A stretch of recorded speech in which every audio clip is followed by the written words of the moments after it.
8, 7, 6, 5, 4, 3, 2, 1, 0.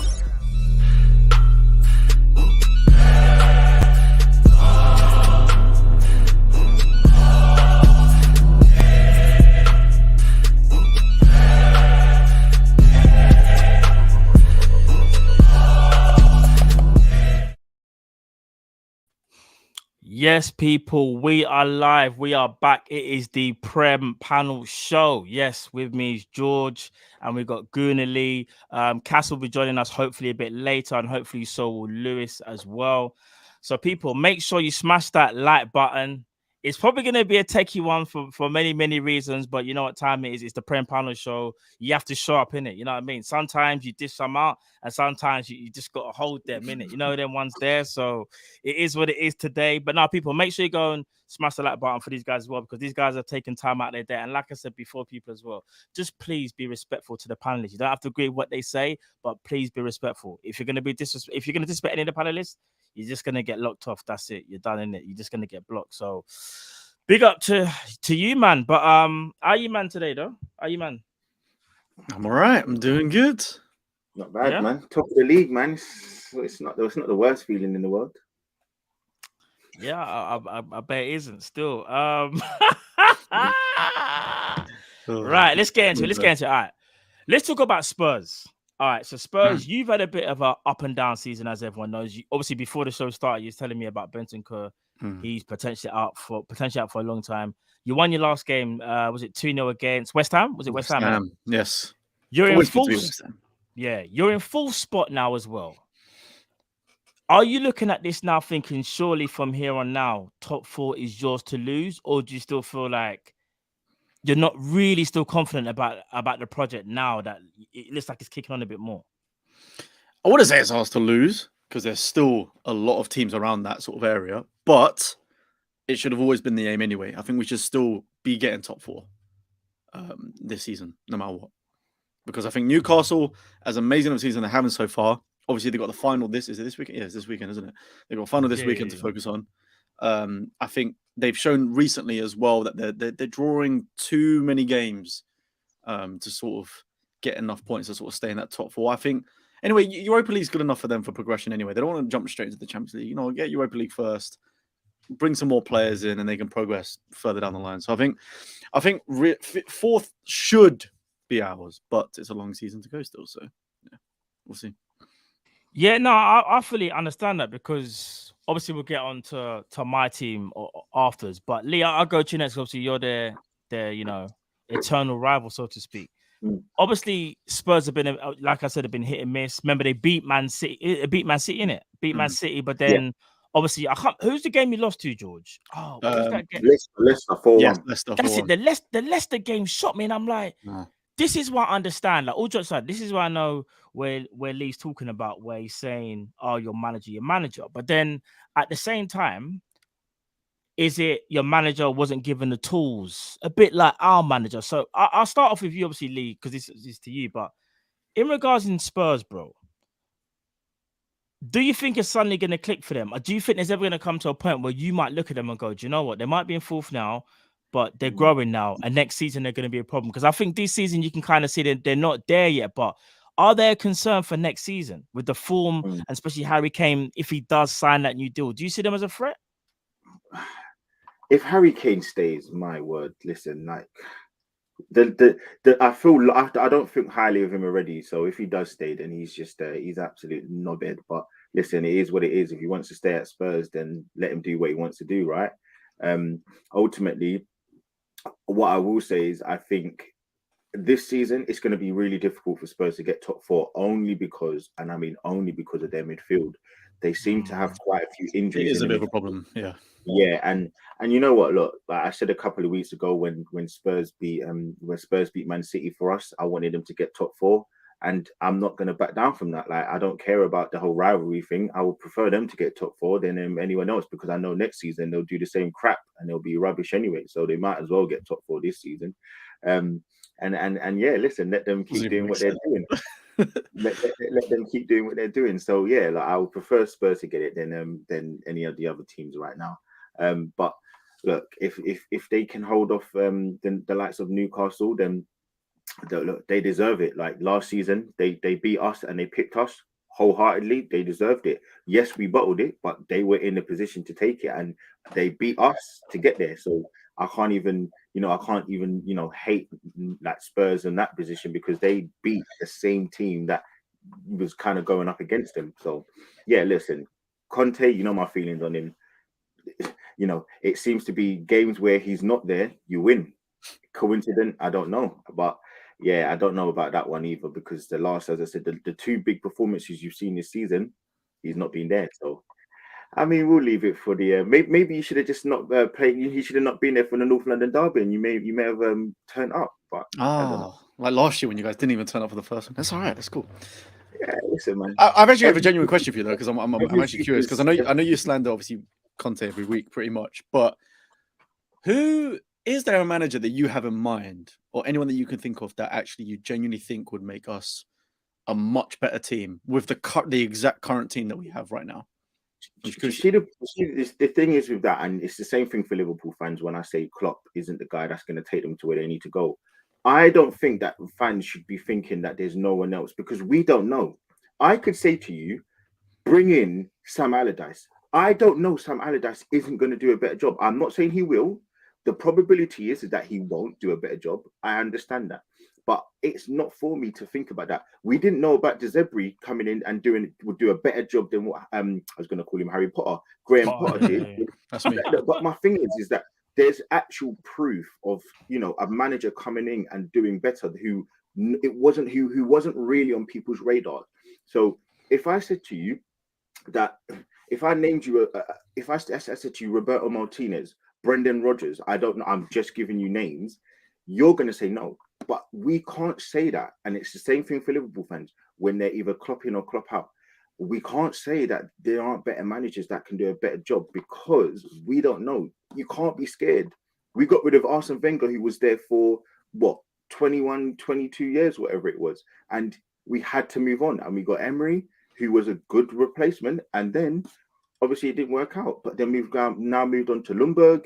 And now we've moved on to Arteta. And look where we are. So, and the same Arteta who we've got now, a lot of fans, including myself, I've always been honest. I actually was Arteta at a stage, and now he's shown a different side. So, 100% I was. Yeah, like I don't hide from these things. No, do you know one thing? All right, so this is one thing I was gonna say, and this isn't like kind of just taking a jab. This is more. It's more realization because this is why I feel like things can change because you've been, like you said, one of on my days, Conte's harshest critics, right? But obviously, George, being the Spurs fan that is, obviously going to think that he can turn it around. But that's why when I say to you, like, even at times, there are times when I feel like you are being a little bit harsh on Conte. Reason being is because all jokes aside, is because you got to look at the model as well. Because obviously, we could talk about tactics, say from the Klopp, like there's a lot of things that some managers can get wrong. But you look at the model that they're working under, and we know Daniel Levy throughout all of the years, very similar to all the Liverpool owners. He's very, very tight when it comes to like giving the manager the budget that he needs, bro. And even if it is spending, it's like the recruitment's just been like he doesn't pick all the manager will give a manager will ask for certain players and then he will give them whatever the cheaper option is. Effectively, is what ends up happening most of the time. But you know what though, like I feel like my thing has always been with Conte is I hate the fact that he continuously pretends that he doesn't moan about things when he does, and then he will talk about other managers moaning and he doesn't blame the referees, but he does blame the referees. Fine, okay, cool. Look, he's an emotional person. He might say things in the heat of the moment that he doesn't mean. That happens. My next thing is with him is he with me, I want to see that he can do a bit more with the less that he has. So it's not me sort of saying, oh, like he must prove himself over and over again. But in truth, yeah, it is. Every single season is different. Klopp is an amazing manager, but every season he needs to go out there and reinvent himself. Pep, Arteta, Conte, Carlo Ancelotti, every single manager. And unfortunately, when I look at Conte, yes, he did a great job last season, but that could be partly down to Arsenal's downfall. We now come to this season, and the issue that I have with him is the constant the constant issues that he creates sometimes, the constant back and forth with the media that he creates sometimes. And it's not all him. It's not all him. And I do think sometimes he may get picked on a little bit. And I don't agree with that. But I just think that unfortunately he does look a bit. He's not Mourinho factor. He doesn't look like a Mourinho right now, but he doesn't look like the same person. And maybe it's because he doesn't want to be there. But this guy he's getting paid £15 million a year. Am I not allowed to expect a little bit more from a man who's earning £15 million last season? Apparently he got paid £20 million, or maybe I'm making it up, I don't know, but I heard he was getting £20 million last season. This season he's getting £15 million. If he's getting paid the third best wages in terms of managers in the league, I don't want to hear no nonsense. Harry Kane, who's apparently this world-class, all-conquering player, Son, he bought a Richarlison for 60 million, and he's also bought in Kulu, who looks really good with the likes of Bentancur. So that's a good basis. I know the defense isn't great, but what I'm saying to you is he needs to do a bit more for the money he's earning. He needs to show a bit more, and unfortunately, he doesn't. I'm sorry, he doesn't. Currently. What's your response? Yeah, but I think you could sort of argue that with anyone anyway, because like when you look at Arteta at the start of his time at Arsenal, you could argue that Aubameyang was one of the best strikers in the league, and he was. Yet when Arteta came, he was pretty useless. Same with obviously not Lacazette not being the best, but these were all, and Özil as well. These were all like very good players. But the idea is he had his vision and his idea of what his team wanted to be, and he effectively said, "Get rid of these bad eggs or whatever. I want to bring in my certain players," right? So that's the club committing to his plan, which took a good 2-3 years for it to even come to effect. Whereas it feels like people aren't willing to give and understand, okay, Conte's got more experience or whatever. You probably should be able to see things earlier. But the truth is, last year we did see that. Dyer and Davis, like these sort of players, for us last season, when Conte came in, had an unbelievable season for their standards. He arguably did improve those sort of players. But then obviously the fact that their level and ability only goes so far, we're now seeing the true, like how good they really are. Like, so Conte got them to a certain point, but they can't get any further because realistically their ability is not that good. But Conte, like you said, Conte also has a very specific plan in terms of how he wants a team to be, how to play and whatever, and how he wants his team to be like Arteta did. And I don't think Conte's quite just yet had the full team and backing to sort of really fully implement his plan. Like if you look, we were one of the top goal scorers, even still this season. We were last season as well when he came in. So goals aren't an issue, which everyone seems to say that, Conte's team's very defensive, this, that, and the other. But goals are clearly not an issue. The problem is with any top team, and I think I said this last week or a couple of weeks ago, the foundation at the back is one of the most important things ever. Liverpool wouldn't have won the Champions League or anything or whatever without Van Dijk and Alisson, those sort of players. Same with like Man City having to refresh and bring in Diaz, an amazing up-and-coming centre-back. Even Ake now proving to be quality as well. Like I feel like the foundations at the back are probably the most important thing in a team playing well and playing a certain way that Conte wants to play as well. And I think we only really have Romero in that. Lloris is on a huge decline this season. Dyer and Davis, like I said, their ability can only take them so far, and they needed to be upgraded massively on. And Longley coming on loan was literally like pretty much a last minute thing because we couldn't sign like a major centre back. So I just really don't think he has had that proper foundation in this team yet to play the way he wants to play. And it's like teams can play different ways. And I get it works in cycles. Maybe this isn't the time for his sort of thing, but it's clearly worked before at numerous teams across numerous years. So I just personally believe in Conte's plan. I just think he needs to fall back in of getting a team that works for that plan, which I don't think he's had that yet. I think he's only about halfway there in terms of the players. Yeah, I mean, sorry. Yeah, no, I was just gonna say, just this is to you, to you, George, quickly before you go, Lee. He goes, this is automated. He said, I rate Conte, but if Nuno's putting in performances like this, you was want him out. Would you say that's kind of true? Because are you basically going off what he's trying to say? Are you going off Conte's like track record? Because if this was Nuno, you would probably be like, nah, he's got to go, right? Sure. No, but the difference is I've experienced Nuno, and with Nuno, there was literally no plan whatsoever. Like I had to watch him him manage every single week. There was nothing to the game at all. It wasn't even like it was ultra defensive or ultra attacking. There was genuinely nothing with his team. Like it was probably But one of the worst things I've ever George, witnessed. George, my thing is though, like, all right, look, I'll talk. Oh, Man United just scored. I know. I just saw that as well. I'll talk about, like, I'm talking about Conte right now, yeah. And I'll say, look, I look at it and I'm saying to myself, look at the Leicester game, look, because that's the prime example. Your tactics, I don't even know what your tactics were, and it's almost like when he does make a sub, it doesn't make sense. I went to the North London derby at the Emirates, and honestly, the tactics were so basic from Spurs.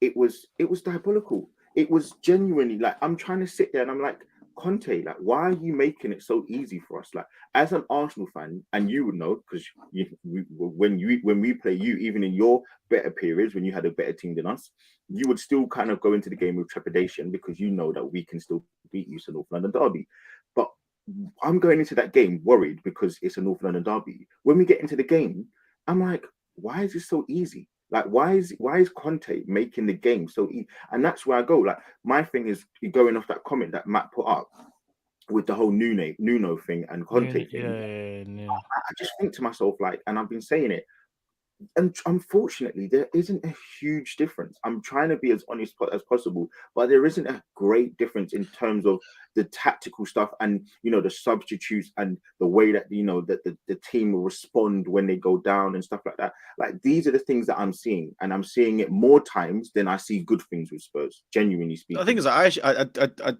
be honest with you, I disagree on a few things there. One thing I do agree on though is I think definitely recently his subs have been really poor. I will give you that. I think the substitutions to change the game have not been great at all. But this whole season for us has definitely been about having the response at halftime. Like the amount of games we've been losing at halftime, and Conte and the team have actually managed to fight and turn around is unbelievable. Like that's why we were unbeaten for like the first 8 games or whatever with you and City or whatever it was, because we were turning these games around and winning, which is something we would never ever do. And even under Poch, there was a lot of times where we would draw too many games because we'd let it slip at the end or whatever. So I think there are aspects where actually his tactics and whatever are working, especially when he is trying to change stuff at halftime. Hasn't always worked, but I definitely think it has worked at times. And then again, under Nuno, it is much better than what it was under them, because, all right, yeah, we were first for the first, 10 games or something like that.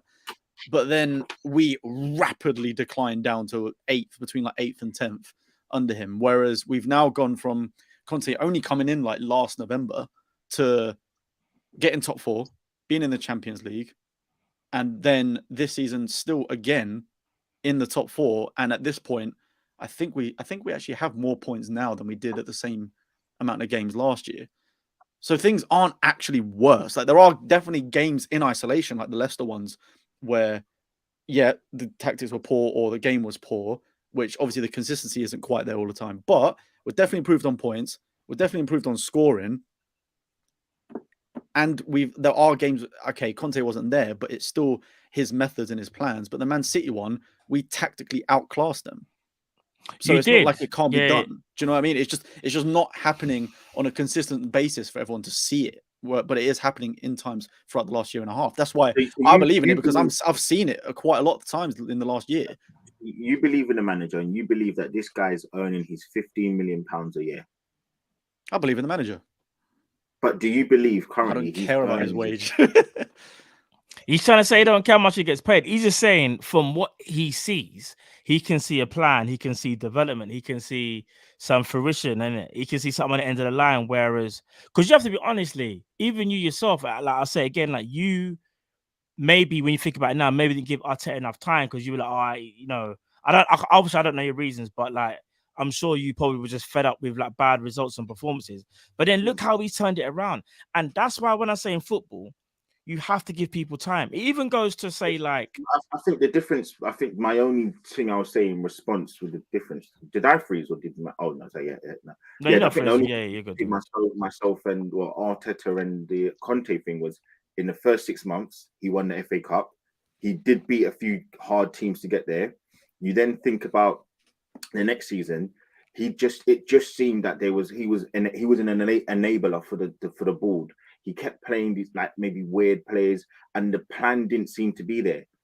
But we didn't see the plan. I didn't see the plan. A lot of Arsenal fans maybe didn't see the plan. Whereas re-signing Louise and buying Cedric and stuff like that. But it was for there and then. It wasn't. That's not Arteta. Whereas I believe with Conte, I just don't see what he's trying to do. I can't physically look at Spurs and think, right, okay, you've bought.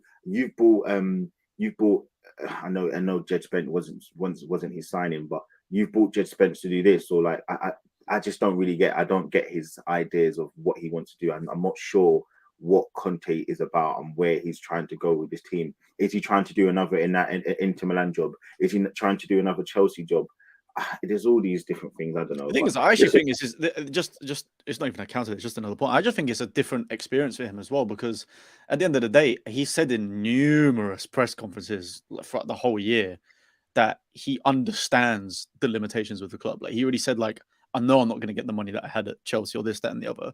And he constantly refers to it as like a long-term project, which is what I feel is weird when, yeah, I guess that some of his mannerisms aren't the same, but obviously a lot has happened to him in the last year or so. But he has constantly referred to like Spurs as a longer-term project. And we're the ones that have the option to extend for another year anyway. So it's a bit weird one. Like it feels like he's part committed, but then also with other stuff going on, it's hard to tell. And then we all know what these managers are like. Pep's the king of it as well. He'll say stuff in press conferences as well that he doesn't even mean. So it's just hard to tell. But I think it might be a boring answer, but I think we just got to wait till the end of the season, because at the end of the day, we're still in the FA Cup with favourable teams left, I'd say. And we're only 1-0 down to AC Milan, having to play them at home in a few weeks. And to be honest with you, from what I saw from them, I don't think they were particularly great at all. If we played the way we played it, like against West Ham, against AC Milan, I think we win that game easily.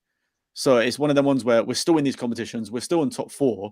I'm not seeing this as a downward spiral at all. I just think there are improvements to games that can be done. And like, give him another summer, then yeah, we could be a much, much better team by next season. Well, I mean, look, you're in the top 4 now. I actually couldn't believe it last week when I saw that you actually were in the top 4. Yes, you played a game extra, but you're in the top 4. So listen, as I said, I'll prefer you to be in the top 4 than Liverpool. So listen, please do it. Can I ask why? Just out of interest, just a quick why. I just think Liverpool are just constantly moaning about everything. Yeah, that's all you do. You constantly moan, and it's going to be nice to see you in the mud finally. Again, because this is we constantly moan. Everybody knows. Growing up, anyone who's from the age of, I'm going to say like 35 to the age of, I don't know, like to the age of like 20 something. We all know this is Liverpool. This is how we know Liverpool. I don't know Liverpool any other way. Like the constant, my lifetime, Liverpool were Channel 5. You were the original Channel 5. You were the original Channel 5. Yeah, you were the original Europa League or whatever it is, like Channel 5. You know, UEFA Cup. Why? You know, all right, you know what? You were the original team. I'll let you land, and I'll go after this. This is how I know Liverpool. So I'm glad that you lot are in the mud. And I won't forget what Klopp said in his 1000th game. He mentioned Arsene Wenger. I don't know why he had to mention, the fact that Arsene Wenger didn't win his 1000th game. The fact that you guys pretend that you're this all high mighty club. But yesterday I was speaking to a Liverpool fan at AFTV. Shout out to them. And listen, man, he gave me a bit of a schooling and like the Liverpool. It's the mentality in the city. And listen, I respect that. But when it comes to football, man, like I just don't see the aura of your club. And look, the other day I saw a lot of fans in there online talking about your club and why was it so quiet in the ground. I mean, I went to Liverpool. Was it 2 seasons ago? Or it might have been last season. For the first half in the Premier League, you guys were very, very quiet. So listen, man, you did beat us in the end, so well done. But ultimately, look, like if you guys want to keep pretending that you're going to do this and do that this season, then you got another thing coming, because you're out of all the cups, just like Arsenal did. I've heard all of this Bayern Munich talk, how we got slapped 10-2 on aggregate. I mean, you're only 5 goals away, and you've got to go away to them. So it's like, you know what they do say, life comes full circle. And right now, I need to say no more. You done? You finished? You're the host, man. Like, you just asked me a question. So I was like, I was just trying to see if you finished answering the question. I didn't want to be rude and interrupt. I didn't want to do that. You asked me a question, man. All right. So that's a great segue, by the way. So I appreciate that. Thank you. To the Liverpool segment. All right. So just to quickly respond to what you said, just quickly. You said that's all you've known Liverpool to be Channel 5, X, Y, and Z. I find that kind of weird. Majority. I find that a bit weird considering, did we not win a Champions League in 2005? Was that on Channel 5, George? Was that on Channel 5, Lee? No, Where was that? ITV. Was it ITV? Oh, really? Yeah. Oh, okay. So Channel 5, what did Channel 5 host? Do they host The majority. No. Don't do isolated. Lee, I'm just asking questions. I didn't interrupt you, by the way. I'm allowed to ask you questions, but you gotta let me land, though, right? You gotta let me land the plane, surely, right? Just quickly, Lee. See Channel 5. What competitions do they host normally? It's normally what is it like? Europa and that, yeah. So if I'm not mistaken, you guys would be the the Channel 5 guys, right? Because we were doing that Champions League and we were doing it for a long time. Now, I don't want to be petty and go down that route because that is the past, but you can't go at Liverpool fans and talk about us when in Europe we are the father to you. You know that, right? We're the father. You know that already. Come on. Who's you lot studies? Who's you lot studies? We are the father. I'm asking. Hold on. Who's you lot studies? Lee, are we the father to you? Are we the father to you? No, are we? You know we are. If you can't admit that, then it's cool. But anyway, we move on. No. Let's not get caught up in that. Let's not, because we could even say, Lee, Bayern Munich. What did they do to you lot again? Bayern Munich. I know. I listen, and every single time Mo Salah keeps Man United 8-2. Every anyway, single time, I don't want to do this. Lee, let's not do this. Let's not do it. I'm trying to help you. Hold on. Every single time, I'm trying to help you. Your franchise player keeps coming out and talking and saying it's revenge season, you get slapped. Every single time it's happened. So it is what it is. And just to remind you, you're going to talk about Man United beating us 8-2, but I remember you more recently losing 7-2 against the team. But listen, man, it is what it is. We can do it all day, man. It is what it is. No, because you're not in the same league. Anyway, right. Let's talk about Liverpool. Let's talk about Liverpool. I didn't want to go to the whole back and forth thing, but you wanted to bring out that dog in me, innit? So that's cool. But anyway, regarding us, we've been poor. Like, we have been shocking. And you know what? I've said enough about Liverpool in terms of how I feel. The people already know, but I want you guys now, without, obviously, you're going to say what you're going to say, but I just want you guys to kind of critique it more, because I reckon George will more so, because it's likening more to Spurs over the years, with a model, a good manager, things look right, but then all of a sudden things just go wrong. It's happened to Spurs. With Arsenal, same things have kind of happened to you because you had to go through a few managers to kind of get to Arteta. But all jokes aside, guys, like, let's just talk football now, yeah? What do you guys think is actually wrong with Liverpool?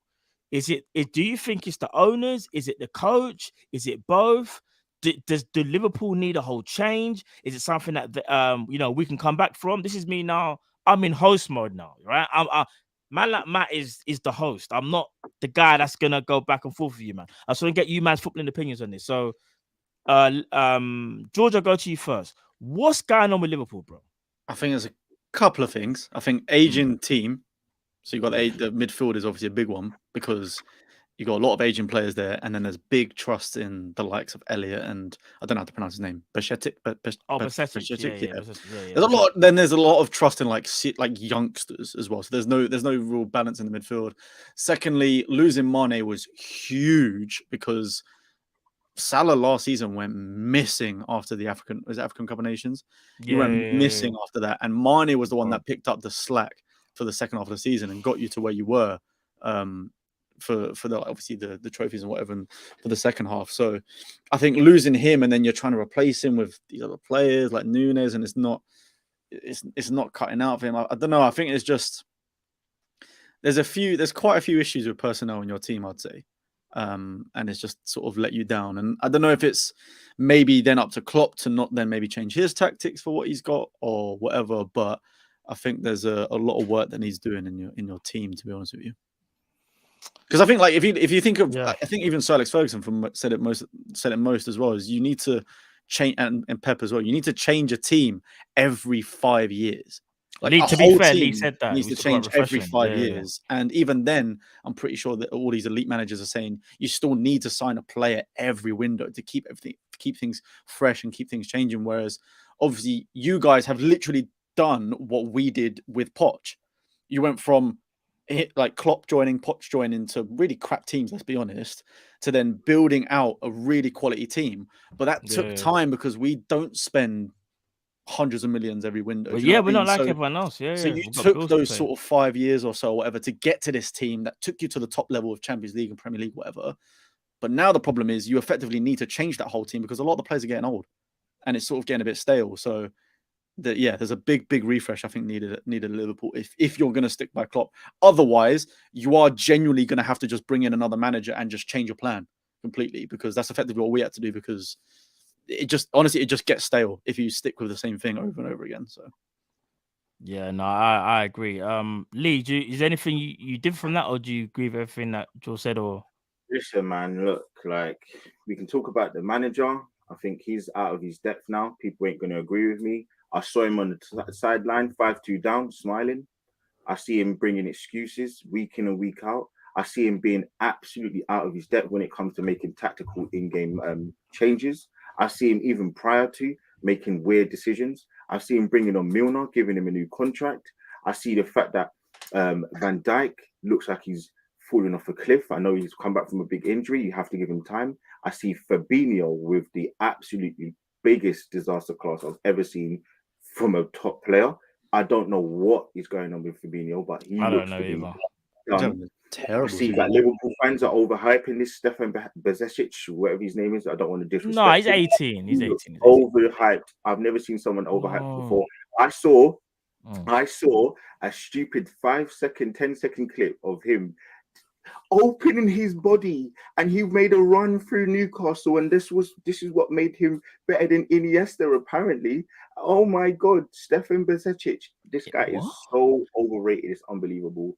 This guy is literally just whatever. He's 18 years old. Didn't the pundit slander him a coach slandered him for opening up the wrong way as well? Anyway, listen, bro, man, who compared? No one compared him to Iniesta. What? Listen, maybe someone. Stop trying to. You're just trying to add. You're just trying to add syrup onto the waffle. Stop it. I don't want to say no names, but maybe someone on this channel. But stop adding syrup to the waffle. Listen, man. But anyway, look, I see. It was pancake day. I see the overhyping of Stefan Bezešić. I don't want to again disrespect his name. I see people like Trent. I'm sorry, week in and week out, as amazing as he is going forward, we have to talk about this guy where it's always coming down this side where there's an issue. Now, I understand Joe Gomez is a problem. I understand he is a problem, but I also have to think, and you have to say, he is at fault for a lot of issues at times when you can see the goal. I'm not saying he's the main problem, but he is a big problem when it's defending. I see. Listen, my agenda is not with Salah no more. My agenda is with Harry Kane. But I'm sorry, when it comes down to it, my issue with Salah now is the fact that I just feel like when it doesn't go well for him, his heart isn't in it. I saw a lot of moping around on Wednesday when you played Real Madrid. I saw a lot of giving up. You know, I know he scored the goal. I know he got his little assist, which was good. He played well in the game, Salah, to be fair, you know. Listen, man, I just don't. For me, I don't see it, man. I don't see the hype. I don't see what Gakpo's doing. I don't see the hype with Nunez. I'm sorry, I don't see it. As much as I'm trying to give him as much chance as possible, I don't see it. Unfortunately, yeah, man, look, people are going to call me salty. People are going to say this, they're going to say that. But listen, I say what I see. And I don't see anything special. If we lose against Liverpool away, that's a worse defeat than losing to Everton. You lot are poor. You're not a good team. Hold on, you lost to Everton? Yeah. That's what I'm saying to you. Yeah, we did. Hold on. Oh, yeah. Was it a couple of weeks ago? Flipping that. But you know what? I respect everyone's opinions. And I don't rate you. This current Liverpool team. I don't rate you. Your manager, as I said to you, I genuinely do not like him. I think he's the fakest nice guy. Did you rate us during the pandemic? Of course, yeah. You deserve your ratings. But I'm talking about now. I don't rate him. I don't think that this guy is the all-conquering mighty. I don't think he goes off like he's the nicest person in the world. Everyone wants a Klopp hug. I don't know. I don't want nothing to do with this guy. I think he's the fakest person ever. And ultimately, look, it comes down to it. Listen, man, you got your Premier League, you got your 7 trophies over 10 years. Fantastic. But listen, I want to see more. Like, these people ain't, these people were expecting more. Like, you're meant to be a top team, and you before the show started, you were waxing lyrical about finishing second for 4 years, 3 years out of 4. Sorry, you were bigging it up. No, I because was you not. finished second. What? Oh, George was right there. You know what? I don't. I don't like when people. I don't like people when they waffle and make stuff up. Yeah. Lee. Let me stop you. We're not gonna do the lying thing. We're not gonna do the lying thing. You were happy for challenging and being a dominant team in the league over the last 3 out of the last 4 years. That's what you said, right? Right. This is what I said. You were saying, I said, over the last how many years, where have Liverpool been and where have Arsenal been? And I spoke about, and I said, I spoke about consistency because you were talking about us this season. So I said, Lee, how can you talk to us when we've been one of the most consistent teams in Europe for the last 5 to 6 years? I said, what have you done in the last 10 years? You had no answer. And what's the first thing I said about you guys? I said, I give Arsenal their props, but I need to see consistency. You see how we've been very, very consistent. And I asked you, let me land the plane. Stop trying to do the Bane thing. Let me land the plane, fam. Let me land the plane. Yeah. So I said, let's be consistent. I said, yo, you go gym, innit? You're a big guy. You go gym. I know you go gym, yeah? I said, Lee, when you go gym, what do you look for when you go gym? Consistency, right? You didn't even want to answer the question because you knew what it meant if you would have said that. So let's get that thing straight, yeah? For you're there smiling up face, yeah? Cool. Next now, again, I will never be a hater for anyone's team in a way that, like, I won't take away anyone's shine, because I will always say, like, and I've been very consistent, you lot have done very, very well. The one thing I will say, though, like I said, like I'm talking about us, yeah, is consistency, Lee. So if you do really well this season, let's say you win the league, that is good. But then you kind of want to kick on and see what you can do next season and the season after. Because all jokes aside, Lee, if you win your title, that's all good for you. But then let's say you finish fourth or fifth, or you don't finish in the top 4 or whatever. That therefore gets looked at as like, okay, they won one title, but that was it. A bit like Leicester, like the drop off. A bit like Liverpool, then. So a bit like Liverpool. Well, no, because like I said before, consistency. I said top 4, top 5. But we won trophies in that time. We've won Champions Leagues, Lee. Do you get what I'm trying to say? No. We're talking about the Premier League. Champions League. Oh, which is strictly Prem. You want to keep it Prem. We can't talk Champions League because they don't count. They don't count. Are they not part of the trophy, the trophy cabinet? But it's cool. I'm not trying to be petty. All I'm saying is this. I want to do a level playing field here. Arsenal have done very, very well this season. I think you shocked everyone. You're the team that surprised everyone this season.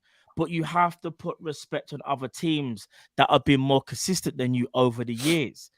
Do you know what I mean? Like, in my opinion, I don't want to celebrate second, man. I'm not gonna. No, but no one's celebrating second. We're talking about consistency, bro. Why do I need Don't you want to be consistent?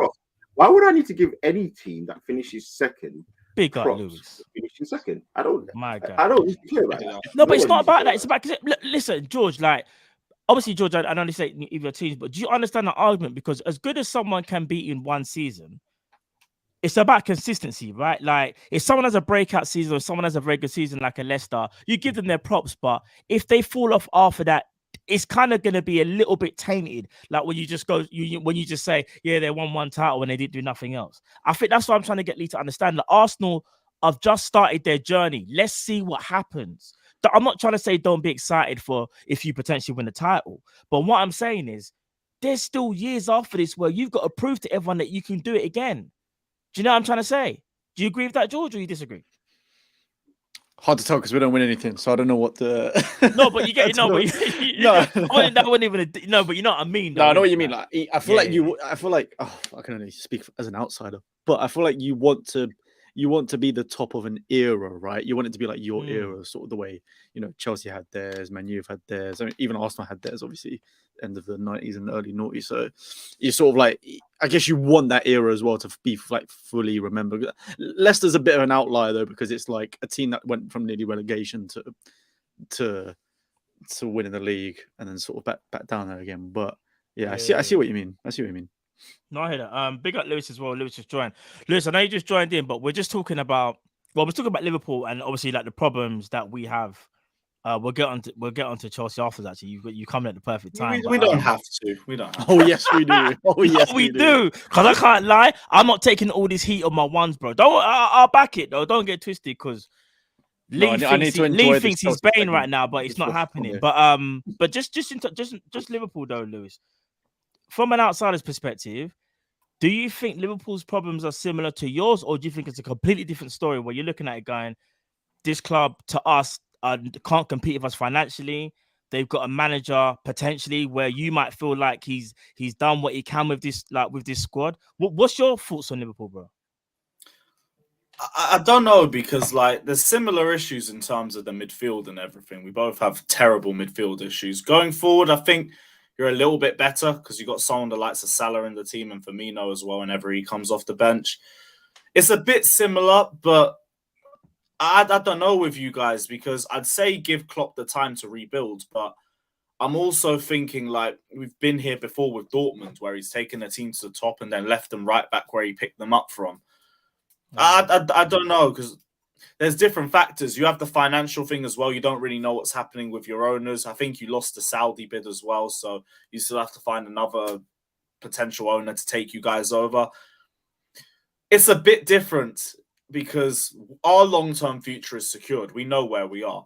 I'm perfectly fine with us in the long term.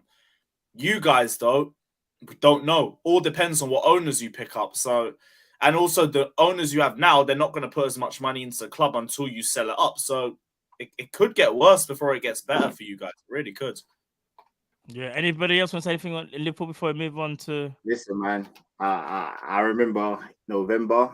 There was a lot of partying going on. A lot of people wearing their thobes. I remember a lot of people starting to talk about Arab money. Mate, how the tables turn, man. How the tables turn. Appreciate that, Lee. Thank you very much. Chelsea.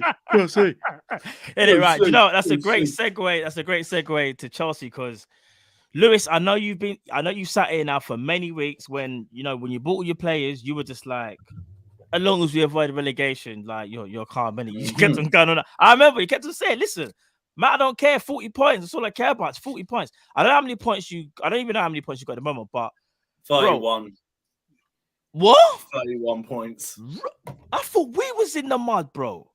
You see why I said 40 points for like the last month? No, bro, that shot me. All right, cool. All right, so you got 31 points.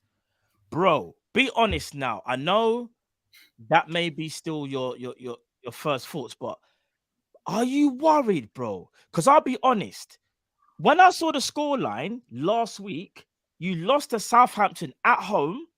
I'm seeing Mudryk, one of your biggest, signings. Didn't have a very good performance, but I still think you got time to settle. Bro, are you concerned? Are you really concerned about Chelsea now, or you still feel like no, we'll somehow get there? I've looked through the fixture list about 6-7 times since that game. I can't find 3 wins. I really can't. We could maybe draw our way there, maybe get a little win or 2. I don't think we'll go down. I really don't think we will. But I look at it and I'm thinking we'll lose there. We might draw there. We might lose there. That could be a win, but probably won't be. That's a loss. I don't know with us. I really don't, because we're still trying to play attacking football and our midfield's getting torched apart in most games. We had 38% possession in the first half against bottom of the table Southampton. They were bopping us off the park in that first half before the goal. Midfield was taking the piss. George, you see what I'm saying? Congratulations for the 3 points in advance. No, because I'm hearing Kante's back. Because the last game he played was against. We are not. No, Kante ain't starting, and if we do, I'm even going to be Kante, Mr. Nice Guy. Hi guys. First game back in like 6 months. He would actually make a decision like that. But I've lost a lot of faith in Potter just based off that game. Big must-win match against Southampton. He rests our 2 best players in James and Silva, not even injured, benched. And he said with rest, but we play 1 game a week and they had 2 days off after that game. They've had a 3rd day off today. So I don't get that. He played Mount at left wing. Our only good forward was Fofana. And he took him off at half time to put Mount in false 9. It's just Hold crazy. on, mountain false This is nine. Interesting. You see why I've gone from Potter in and all that to be like, what are you really doing?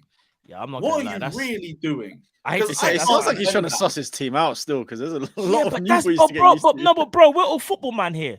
Put your hand up if you put Mason Mount as false nine. I wouldn't If That's you what put I'm him on the saying. wing, if you put him on the wing, no one would do that. I've never seen him have a good game there. What? This is the Look, thing, it's just yeah. crazy decisions, and then it is still the squad because the second half we had enough chances to turn it around. If we don't create, we don't score. If we create, we still don't score. We're just a you don't have a hopeless team striker from top to still. bottom. What? It's because you don't have a striker still. Yeah, because one of them can't get into a lineup for God knows what reason, and the other one we had him play for 45 minutes, and then we took him off for no. I was seeing a physical number 9 for the first time since Giroud. Someone actually taking the ball down and bodying defenders. I usually watch Havertz every week lose every duel aerially and on the ground, and then he goes and he takes him off. I don't get it. I don't get it. That's why Potter don't make sense to me no more. The squad's been shit anyway. I've said that all season. The new signings, they'll bed in. I'll give them time and all of that. But I've written the season off already. This was just like, even for our standards, that was fucking embarrassing. Bottom of the table, Southampton have done the double on us. Done the fucking double on us. This is the thing. And we're going to go to Spurs and lose. No, I genuinely cannot get excited still, no matter how bad you are, because we haven't beaten you at home yet. We just never seem to be able to beat you guys. I don't know what it is. The only saving grace is that you spent 600 million on new players, so maybe they don't understand what the derby's about. But yeah, I still don't can't think get they excited. understand what the tactics are, because I still can't even Osimhen see would a suit philosophy. you, man, you know. You see the Napoli striker Osimhen, he would definitely suit you guys. See, because he's that type of physical, athletic striker. He's someone that I think would, if you got him next season. I don't know how to pronounce his name. Maradona. Aaron scores in Maradona, innit? But I don't think we get any of them anyway. Napoli, we know how hard they are to negotiate. Yeah, they're one of the toughest negotiators. For They real. want 100 mil from him, don't they? Or something like that, if they're going to sell him. They'll put another 50 mil on top. Until there's 1 year left on the contract. Well, when they know how much you spend as well, 100%, they want that another 100 bags on 200. 200. Do you know what? Let me ask. Break Neymar's fee and you can have him. All right, so here's the thing now. So Lee, I'll go to you next year. Chelsea have spent the most money. In fact, I think Chelsea have spent more money than the whole of La Liga and probably League One when it comes to their transfer fees and wages. Yeah.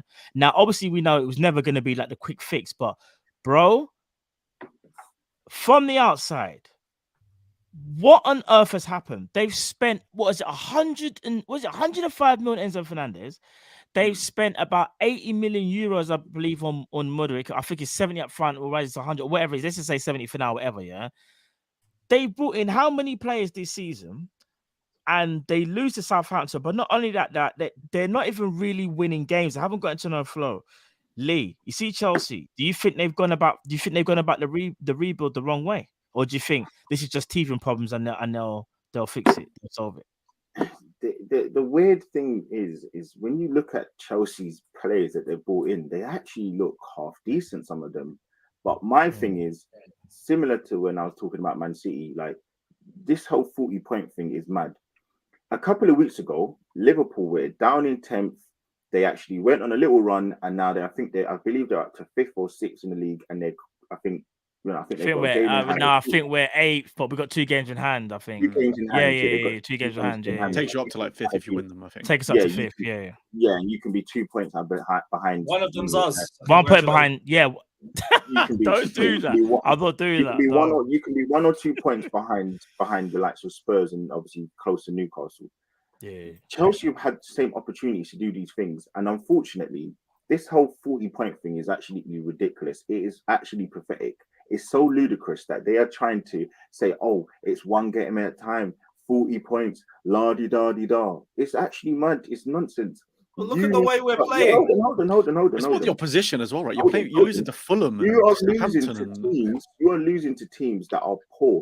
Liverpool have fully climbed out of the mud. Yes, they have games in hand, and look, the points are on the board right now. But ultimately, they are in the position that they are now fully in the position and fighting for that top 4. You guys are just giving it up. And my issue with the whole Chelsea thing is they have spent a lot of money You have spent a lot of money. You spent 600 million euros or whatever it is, 500 million pounds. How do you get away with saying 40 points? I don't care about whether or not you got a good manager or not. Your players, can't they stand up? Losing against a team. Do you know what the manager of Southampton said before the game started? He said, "Oh, we didn't have enough time to do tactics." But then Potter said after the game, we were up against a very well-drilled team. What is wrong with this guy? What is wrong with him? You see why I've lost faith? No. But so my point is that He looks tired unfortunately, as well. He looks yeah, tired. unfortunately, you can't get away with saying this whole 40-point thing. You, as a club, and the players in your team have to rise it even a little bit more. You can't lose against a team like Southampton, who I believe hadn't won a game in 8 games. It is not good enough. So when you say this, when you say it, like Lewis, you're being serious. Yeah, okay, fine, I get it.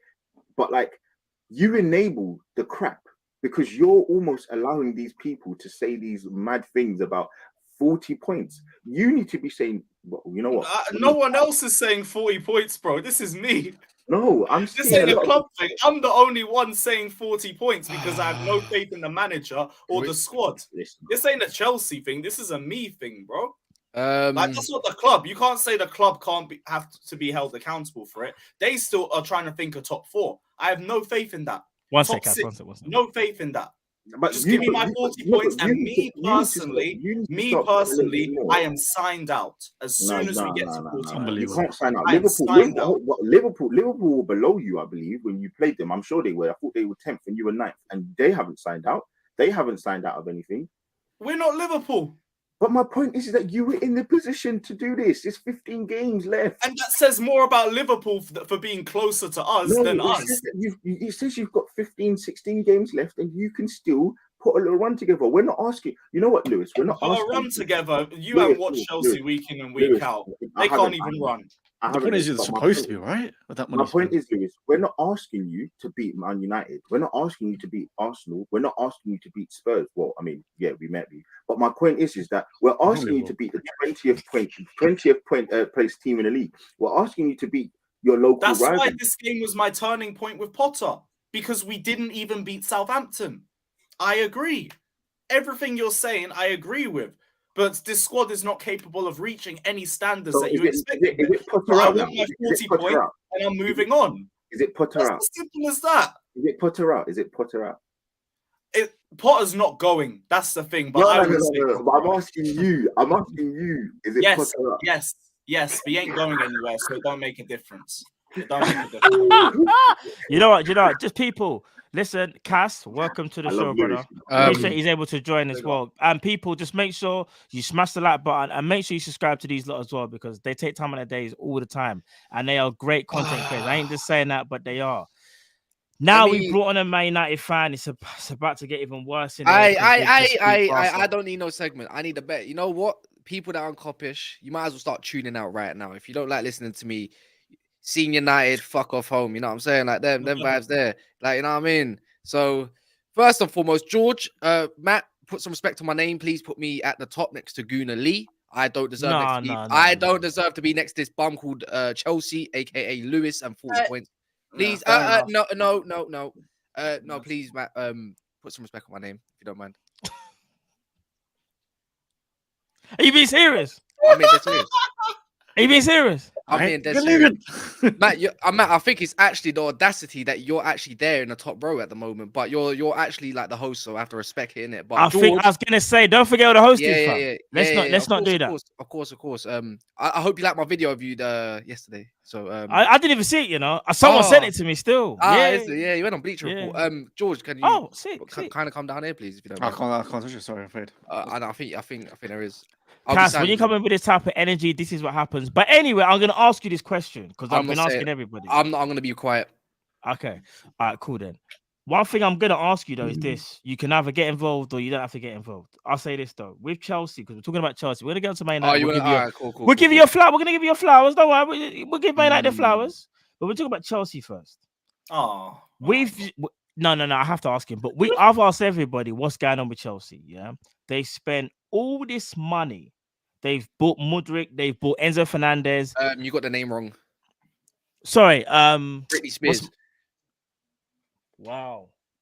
Midrick. But anyway, Mudryk. Midrick. They bought for fun as well. I believe they bought the striker as well. They bought a lot of players in, yeah. And obviously things still haven't clicked for them. Yeah. What do you think is honestly going wrong with Chelsea? Do you think, in fact, furthermore, do you think it's Todd Boehly picking the players and Graham Potter has no say? And this is why it's happening like this as well. Because that's one thing that not many people talk about. They'll just say things like Potter's not good enough, Chelsea's not good enough. But is it the manager? Is it the manager? The disconnect from the board? You know what it is? Todd B thought splashing cash in football means everything, right? Look at Man United, 1.2 billion in 11 years, I think. And that ain't gone nowhere. Todd B has just looked at side and said, oh, I fancy that. I see other clubs talking about that, man. Man's playing an ultimate team in real life. And you know, like all the old chemistry bars, like they're just not, you know, they're not linking up. And I just don't think he knows what he's doing. I don't think he got the right manager either, who I thought would actually be the correct manager. The fan base stinks of Chelsea anyways. They're spoiled little shits. And, you know, like, and they're doing more than they've been doing since 2004 anyway. So, like, it's either stick to your old regime or wait. Do you know what I mean? Patience, bro. Like, you know, like, I think Graham Potter's one of them, but I can't lie. Graham Potter's stinking of Moyes, man. See them press conferences? It's got Moyes written all over it. And that scares me. I just don't think he can handle the pressures of the Chelsea fan base. Don't think he can handle the size of Chelsea. And clearly, it's just not. It's just sometimes. I still think he's a good manager. I just don't think he fits what Chelsea want to do at the moment. Like Chelsea need results probably now. Graham Potter's probably a manager that needs to build something from scratch. Tottenham maybe. But even then, I think Tottenham are not in that position for results now anymore. Like, they got some bits and bobs around there. Liverpool might be the better fit. Do you get what I mean? Just because they need to restart and scratch again. I hear that. I'm not saying Graham Potter should be at Liverpool. I'm just saying as a just an example. Yeah. But I just think he's out of his depth at the moment. I can't lie. Yeah, he's way out of it. That's a fair assessment. George, no. I'll quickly ask you as well, actually. Do you think there's a disconnect between Boehly, Potter, and Potter? Because I don't know. Sometimes when I look at the players that have been brought in, no disrespect to Potter, but I just think to myself, is that your player? Is that the player that you wanted, or is this the player that was given to you and you have to make it work? Because when I do think about the way how Chelsea have been over the years, Lewis will obviously tell us best in a moment, but Chelsea have always been that team of, like, even under the Abramovich era. Abramovich, a lot of times, Abramovich loved the player, so he made sure he got him, and the managers had to kind of deal with it. You had to play him, or, you know what I mean? You had to make it work. So you feel like the same thing's kind of happening again? Like the board are picking the players, and my man just has to deal with it, bro. 100%. This is a long time ago. He's like he's playing Monopoly. He's just like... The signings don't make sense. Supposedly he's brought in Brighton's recruitment team as well, or at least some of them. But at the end of the day, they did an amazing job at Brighton before because they had a budget. Like, they had a shoestring budget that to work with. So they actually had to get to work to actually find these hidden gems, these top players that would fit a certain system for, like, Potter back then at Brighton. Whereas this time they've effectively been given an unlimited budget. So you are just going to go after these big names. And again, Todd Boehly as well is just... He's going to want to make a statement, and I'm also hearing this fact that he says he's not done yet, and he wants to make a bigger statement. He ain't done of a signing in the summer. I genuinely want to be surprised if they go. That's the worst part. Someone like Neymar, just to go for a big name. Wait, listen. Let me ask Lewis quick. Let me ask Lewis, just quickly. What George just said. Yeah, are you worried that Boehly's actually going to go a bit too crazy? Because I believe he might try and go for Neymar, bro. I believe you actually might try and go for Jude Bellingham as well. I actually think you're going to try and go for any top player who he likes and thinks should improve Chelsea, not factoring in what the manager wants. Do you agree with that, or you disagree, bro? No. I think the manager does have a say in all the transfers. I think it's still board signings, and they come from their own scouting infrastructure and everything. But I actually do think the manager has a say in it. Like, under Roman, it was just pure board signings. Like, here's Havertz or here's Lukaku. Hold on, Just you make it work. say that though, but I swear Paul actually said in a press conference not too long ago something about along the lines of like he's presented with players, and it's similar to what we have with Conte. Like, he's presented with players by the ball, and he signs them off. But I'm not being funny. If you're Potter, you're not going to say no to 120 million Enzo Fernandez, or you're not going to say no to a whatever. Like if he's been presented, Yeah, with but he his still players, signs he's them not gonna off. say no. Though. That's the thing. I Before, think- it wouldn't even be a case of that. It was like Lampard, for example, said he didn't ask for Havertz. He was just given Havertz. Whereas with Potter, like, they'll bring the player. I agree with you on that. But, like, it'll be Potter's final say whether he wants No, to but this is what I mean, right? But like, Hold on, just Lee, I'll as get you Potter next, though, yeah, like yeah. obviously, like Enzo can be a great player, but and I no doubt he will be. But it just genuinely seems like to me that they've watched a player have an incredible World Cup, and then just gone, "Yep, I want him. Let's spend 120 million on him." And if Potter has just been presented with a player that's had an incredible World Cup, but has only played like 20 games for Benfica, even if like he's never ever gonna turn that player down. I want to Whether know he's how he's going to actually going to generate be the money right back. fit for the system or not. Do you know what I mean? That's like he's Hmm. never ever going to turn that player down. You should Lee, though, so- man. Sorry, guys. Lee, what you gonna say quickly? You want to say something? You know what? I think Kaz made a great point. Like, I think the issue that Chelsea fans have as well is they are finding it very difficult to rationalize that they're in a process. They're finding it very. They may say it, you know, that you might say like it's in a relationship, your partner, boyfriend and girlfriend says, "Are you listening? Are you listening?" They're not really listening, and I think it takes a bit of time for you to understand that that partner is actually being serious. I want you to listen to me, otherwise, you know, problems happen. You know, relationships end, and that's the issue that Chelsea have. They can't understand that they're in a process now. Like as much as they keep saying it, they don't get it. They've been so spoiled. They bend over, ask daddy to stick something in the rear end, and it happens. And that's what's happened to them for the last couple of years or the last 20 years. And now, you know, they're suffering. They're suffering. And listen, it's gonna take a long time. It's not a quick fix. Spending money like that isn't gonna happen overnight. And listen, Tottenham haven't spent a load of money and they finished second, third, and obviously fourth over a couple of years. Arsenal has spent near enough 450 million. And listen, right now, we're in a good point. Liverpool, you know, you haven't spent as much money in terms of net spend. You haven't. So yeah, listen, man. Like ultimately, every team's doing it different ways to get back to the top. And Chelsea just need to understand it's gonna take time. It's a process. It is a process. And you know, as Kaz said, you're very, very spoilt. You're a very, very spoilt bunch of individuals as a fan base. You want everything now. You want the change now, and it's going to take time, man. And I just think that's where Chelsea need to kind of really get it through their heads and rationalize that.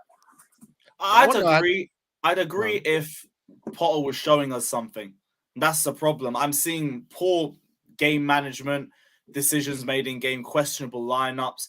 Like we said, the press conferences, even stuff we're hearing from training, it just sounds very laid back and relaxed. And it's like, guys, we're 10th. We still haven't even got 40 points yet, and we're acting like we're top of the league.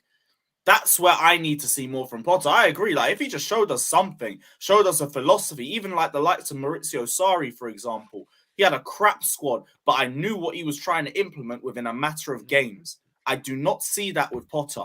And that's the thing that sticks out to me the most. He shows me something, cool. I'll believe in the project. I'll trust the project. I see nothing. I see absolutely nothing. I just want to know, you know what it is, Matt, yeah?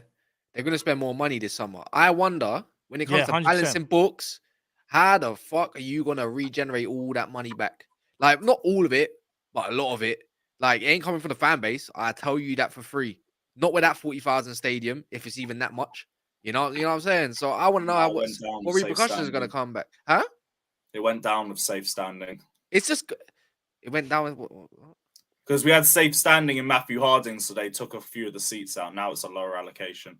Oh my, okay. Oh, I didn't know. I thought that was the next person. But what's it called? It's just like, how are they gonna generate all this money back to balance books and stuff? Like, so there might be all these loopholes to spend the money, but it's about getting it back. And it's like, why are they not seeing anything? I've never seen a team. Yeah. I get it with all the things, but let's face it, they're gonna spend probably another 250 million come the summer, and then that makes up in under 900 million pounds, by the way, of the King's finest silver. The thing is, though, they've spread a lot of the payments though over so many years of the contract. So, say for example, they was to sell Mudryk in what, say 3 years time, he'll still have how many years on his deal? I think that's what Chelsea have kind of done. So even though it will still affect them, it will, because people can still look at the player and go, he's nowhere near your value. But Chelsea at least can play a little bit more hardball in terms of they can literally say, this brother here's got 4 years on his deal. So if you want to get him, you need to at least come close to our asking price. That's why I feel like the deals that they've done in terms of doing it over a long period of time, it's like a new thing. It's a little loophole, whatever, but it kind of does work. However, I'm also on the same thing of, but if all these players to start not performing, you're gonna find it hard, because then, like, for this is viewers, you'll find it hard because you won't be able to sell them, because they're going to be bad for you. You want to get rid of them, but then people won't want to maybe pay the fee for them. So you might get stuck with them. That's the one thing I will say. That's you might get stuck with the player for being too long in it on their deals. But they're doing this thing where it's like, now you go to a team, they know Chelsea's you're gonna have to start overpaying now. That's what he's done now, not the smart deals. This is what Man United's done. Overpaid, can't sell them off, keep them because no one wants them, etc., etc. And then before you know it, you're in shit, and then you realize, like, flip, we can't actually go nowhere in the summer as much as hard as we want to, because we paid 80 million for Maguire, and we're gonna have to it's gonna go for like 30-40 million, a massive loss. Do you know what I mean? Yeah. It's like, bro, that affects your summer. So in the future, if they're trying to buy instant success, and for me, clearly, it's not gonna be an instant success. And Graham Potter's clause, like, I think there's a termination clause in there somewhere, whatever it might be. But if you do want to get him out, it is 60 million for him and his staff. You know what I mean? Wow, that's a lot. That's a whole player. That's a whole regardless. Sorry, guys, just quickly. I'll take the sorry, guys, quickly, guys. I just want to ask super chat to you guys just quickly. Big up Jed. I feel like Boehly's a scapegoat because he's American. Do you not agree with that or not? No. Do you know what? He's not done anything wrong, really, except there's loads of American owners in the league, and this is because he spent the most of anyone ever in this time period that's happened. I agree. Actually, I agree. He deserves the scrutiny. The only thing he's done wrong was sack Tuchel. Everything else I'm fine with. I've got no issues with. Of course, you'd be fine. I'd be fine with my owner spent 600 million in 2 windows. You want to go easy, Lewis. I can't even front. When I think about it, sorry, they spent 600 million euros. 623 million pounds. Bro, I can't lie to you, and I get I get it. You're being smart, Lewis. You don't want that expectation, because you're just saying that, give us time. But bro, I know you probably won't gel properly till next season. But fam, you can't lose to Southampton at home. Bro, all I want is for us to gel and I'd be fine. Like, I'm not even getting that. Like, all I want to see is at least some consistent improvements in the way that we're playing, and I'm not seeing it. So again, like, what am I going to ask for? Top 7? No, we're not going to make that. We're not good enough. We're not playing at that level. Top 4? Champions League? Funny. So give me my 40 points and the season's over. Oh, that's what I was going to say to you. Do you think you get Champions League? Do you think you finish in the top 4? No. So what do you think? So actually, let me ask you this then. What do you think is going to happen to some of the players that maybe want, even though they know they've signed long-term deals, bro? Do you think there might be some players that look at this and go, "Nah, this ain't for me"? New signings, I don't think would be doing that because they know what they signed up for. It will probably be some of the players that are still here, and if they are still here, 9 times out of 10, they're probably the problem already. So anybody, I know there's unsettled players in the squad. Leave. As whoever, I don't care. We got Reece James signed up for 7 years. Thiago Silva's re-signed. Chalobah's fine. The new signings, they're still going to be here. Any of them old players that don't want to be here, go. Honestly, go. Like, the rebuild's coming. You don't have to be a part of it. I know we're going to be fine in the long term, which is, again, why I can happily fuck this season off. I don't care. We'll be fine in the next 2 to 3 years. But as of this season, I don't trust the manager. I don't trust the players. Give me my 40 points, and honestly, nothing you man could say could ever get to me past that point, because I know we'll still be in the league for next season, and I'll be happy. Fair enough. All right then, people. Let's move on to our next topic. You know what? I'll quickly speak about them, even though I don't think Daps is gonna make it tonight. Daps. I'm saying Daps. Kaz, do you think Daps will make it tonight? Just quickly, actually. No chance. They probably won't make it. So yeah, cool. Big up Daps as well. I know he did say that he'll try and make it, but unfortunately, we won't be able to. But we'll just quickly touch on City before we talk about Man United. Lastly, in regards to City, obviously Lee, they're your closest rival still. they did beat you, but obviously they then had two weird games for me. They drew against Forest 1-1, Haaland with a crazy miss, and I'll be honest, I do feel like because Haaland scores the amount of goals that he has scored, it kind of got glossed over a bit, because I do feel like if that's a Nketiah, a Nunes, a Rashford, or whoever, they just get heavily scrutinized. Like, that's the miss of the season, man. Kind of got so, and then obviously they draw against Leipzig as well, bro. Are you a little bit looking at Man City now, thinking, do you know what, they may beat us, yeah, but you're still very confident because they can't seem to get that consistency together, like I was talking about earlier in the show, bro? Are you still worried about them? Listen, the season that Leicester City won the Premier League, we beat them twice. So, beating a team twice in the league doesn't necessarily mean that they're going to win the league. It was just annoying because we wanted to beat them to kind of put a dagger in the heart and say, look, we are here. We've kind of grown up, and ultimately we haven't beat them. Oh, no wonder he's a knobhead. We ain't beaten them in 10 years. So unfortunately, like, we wanted to kind of show them a little bit of, we're stepping up, but unfortunately we didn't do that. And like, it is what it is. But I just think that City have their eyes on other prizes, and just there's something not clicking. Like, I know Arsenal fans, and well, not really Arsenal fans, rival fans keep laughing at the whole meme of Arteta with the light bulb, but the idea was the connectivity within the team in the All or Nothing documentary, and Man City seem to have that missing. Man City seem to have something where it's not clicking. People are not happy. De Bruyne is not traveling to Germany. John Stones isn't traveling to Germany. It's not really making sense. And ultimately, I think they're kind of handing us the title more and more week by week. I don't trust them. Like, if I was a betting man, I would have them in my accumulator every week. Now I can't trust them. Not beating Nottingham Forest, I know they had chances, but it seems like they're handing the title over. And I can understand why Liverpool fans look and say, why couldn't this happen this season that you were going against them? Because you would have walked the league, because you were a very good team. That's kind of where I kind of put it.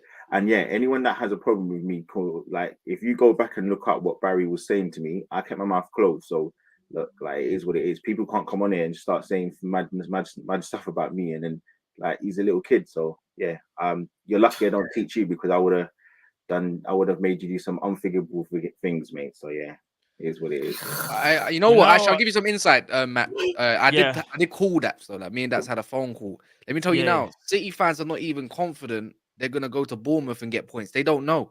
That's how they feel at the moment. What? Seriously? Yeah, like honestly, that's talking to me about the whole experience in Leipzig, and he was just telling me along the lines of, what's it called? That the first half, they were amazing, best away end ever. It was great, like, best experience as well there. Just a great night in general. And then the second half happens, and they're like, what the fuck?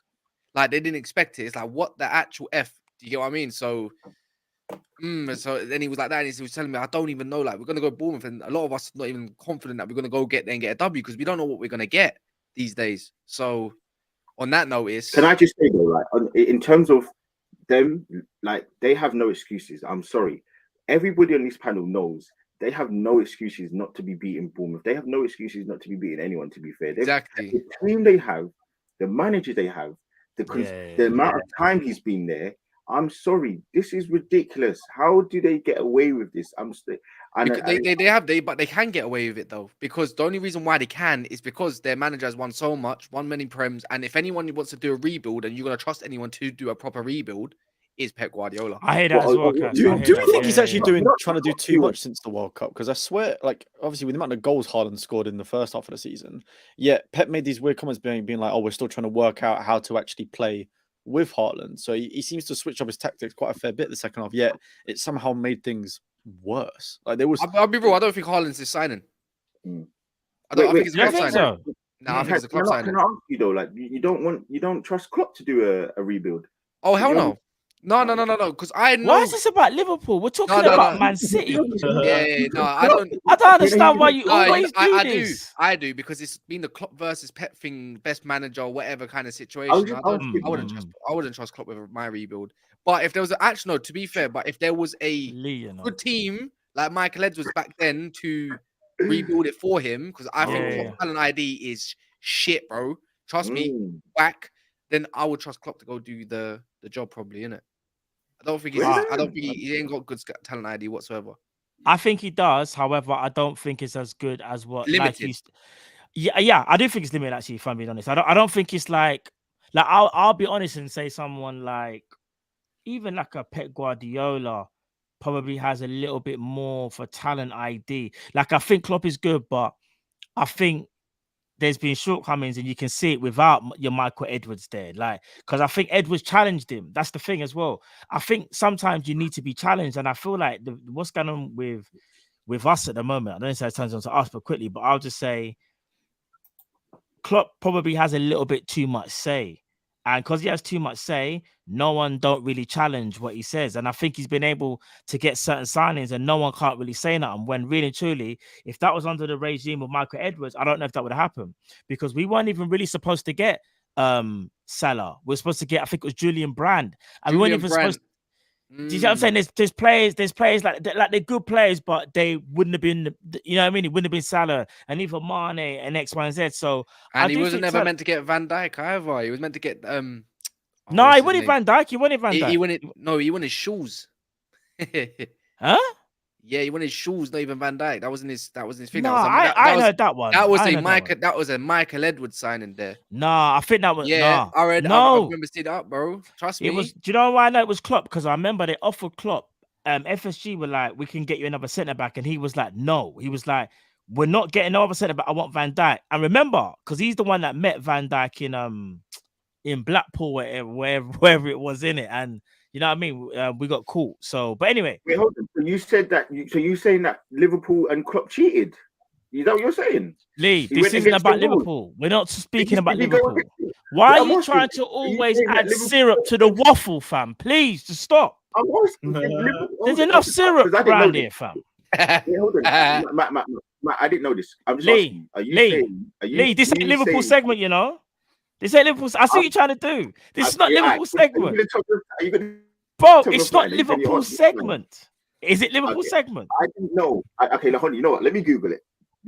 People, anyway, we're gonna move on, like, because we're talking about Man City. This guy will talk about Liverpool. Anyway, George, Lewis, I'll go to you actually, just quickly. Man City. Wow. Do you think it's a little blip, or do you think Man City will just, do you think they'll get back to winning ways, or do you think there's like a deeper issue at Man City as to why they're not steamrolling teams how they used to? I hope they turn it around, but they're starting to worry me a little bit. Like that Forest game, they should have wiped the floor of them, and they were just really poor in the final third of their decision making. I don't know because Arsenal dropped out of top spot and they got back within 3 days. I'm not too sure what City's fixtures are like. They could easily turn it around, but when your team doesn't really know how to finish that consistently, it's very hard to come out of it. Like, I should know, Chelsea fan. That's like our bread and butter and all of that. But yeah, I hope City turn it around. I really do, because I don't. We're better than them. Man United are actually better than them. And you lot need to step up then. No. You're on the.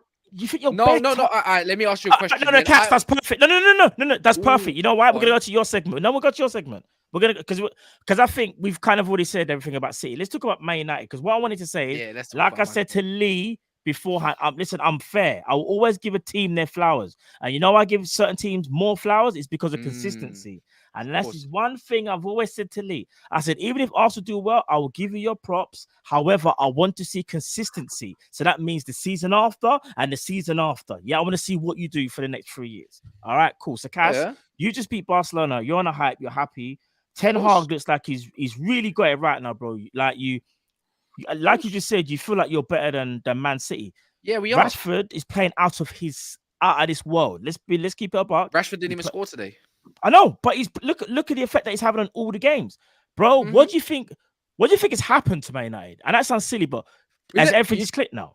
No, I look. These players have never been shit. It's just that everything beforehand were just not good. The club in general were not good. It was toxic. It's easy to see that. There's not been any correct managers on that. So it's like it's taken a particular manager to get things together. Like, you know what it is? Even if you was to give Rangnick, Casemiro, and these players this summer, I don't think we'd be playing the way we're playing. Clearly, this guy's coming and it's got the perfect balance to get the best out of a player, improve them yet again, and just realize, like, bro, you have got ability. You know, like there is something there, and he's, you know, and sometimes he hasn't really been stubborn in his ways. He's tweaked where he needs to be tweaked. It's a little bit like Arteta. You know what I mean? He's had to tweak little things here and there over the seasons. He's had to be the perfect manager to get rid of a player in the correct fashion so it doesn't affect the whole team. And you could say that's a little bit like Klopp when he first came to Liverpool, got rid of what he needed to get rid of at the time. He had some bad eggs. You could say Coutinho might be one of them, so forth and whatever. And then he's moved him on. It's like that. Sometimes you just need that type of manager to get you going, to realize what's going. And then luckily for us, things are falling into place. The owners are leaving. You know what I mean? Like something new is going to come in. It's planning around. Like Man United is probably the most exciting thing in the world currently right now in terms of sports projects, right? You know, like new stadium, new facilities, new infrastructure in total. The area of Manchester in the east, around Trafford, Salford, is going to get revived, like revamped, just like the west of Manchester. Oh no, sorry, not the west Manchester, not east. East has already been revamped around the area, around the Etihad and everything. So it's not even just a footballing aspect; it's actually life in general. So, but that all depends who the owner's going to be. That's that big if, because new owners don't mean instantly things are going to go great, right, Lewis? So, but you put the right money in the correct areas and get the correct people in, then you can see a big difference. But anyone's probably better right now. Anyone's better than the Glazers, of course. But no, it's just good to see, man, because it's like it's not even Rashford that's the most bizarre one for me. Like Rashford's always had the talent. It's just I didn't know he had this much in him in his game, to be fair. But it's like it's the Wan-Bissaka. It's the Wan-Bissaka one for me. It's the Wan-Bissaka one for me. I'm like, bro, what the is going on here, bro? Well, and then what did you think? What did you say about Rashford then? What was your thoughts on Rashford? So last season, I'd be open about it. Like I didn't really. I was contemplating like this guy shouldn't even be here, bro. Because if you see a player, in it wasn't just a year, it was 18 months. Yeah. It was 18 months of nothing, can't beat a player. You know, he just don't look like he want to be here. Worse than all the other players, by the way. All the other players were stinking it, but he was stinking it. Wow. But yeah, like he proved me wrong. He proved most people wrong. And I think it was to show you can give a player time if there is something there. But sometimes you can't really. At that time, it just looked like he was a bad egg, innit? And he didn't. It is what it is. But look, he's here now. He's firing. Can you call it I don't think so, because Man United still got another gear to go. You get another correct player here and there. Let's say a ball playing centre mid, a goalkeeper that can actually play with his damn feet, and you get out the pitch a lot further, and a striker, a goddamn good striker. You know what I mean? I'm happy, man. I can't lie. Like I said, I think we're better than Man City, because I will ask you all the same question: who would you rather play in this current moment of time, Man City or Man United? Actually, to be fair, probably in the last few weeks, over the past few weeks, even probably since 2023, has started as well. Who would you rather play? Be honest. It's gonna be Man City, because you know you can sit back and counter them, and they got no ideas. That's the way it looks. And I don't know. It's just my manager's there in bits. What can I say? What can I say? Do you know what, Kat? Speak at yourself, because I think whenever your team wait, goes... Matt, yeah, can I ask a formal request again? Innit? Obviously, a little less hype. Do you mind if I get swapped with George, because I think I deserve to be there? Guys, you can't swap people. No, bro. Of course. This is where you get for being late. You gotta stay there. No, it's not being late. It's not being late. Just let it go. Listen, it's a false position. Like Oli gonna Solskjaer finishing second. It's false. It's false. I think I deserve a little bit of respect. Lee, we know how it goes on. You know what I mean? Like usually, innit?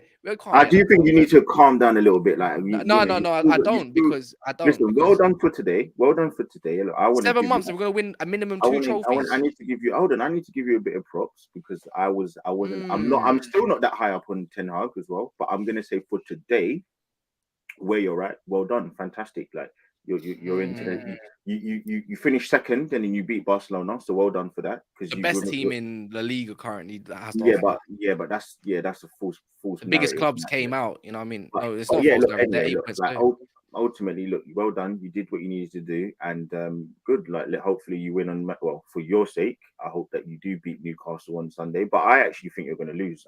There's something. I thought you would win today, but I do think there's going to be a thing where you're going to lose. I think a lot of pressure is going to be on you on Sunday. But look, well done to Ten Hag. He's doing well. You're doing well. Rashford, I wouldn't trust giving him the money that he wants. It's a transfer. I don't know what money he wants yet. No one does.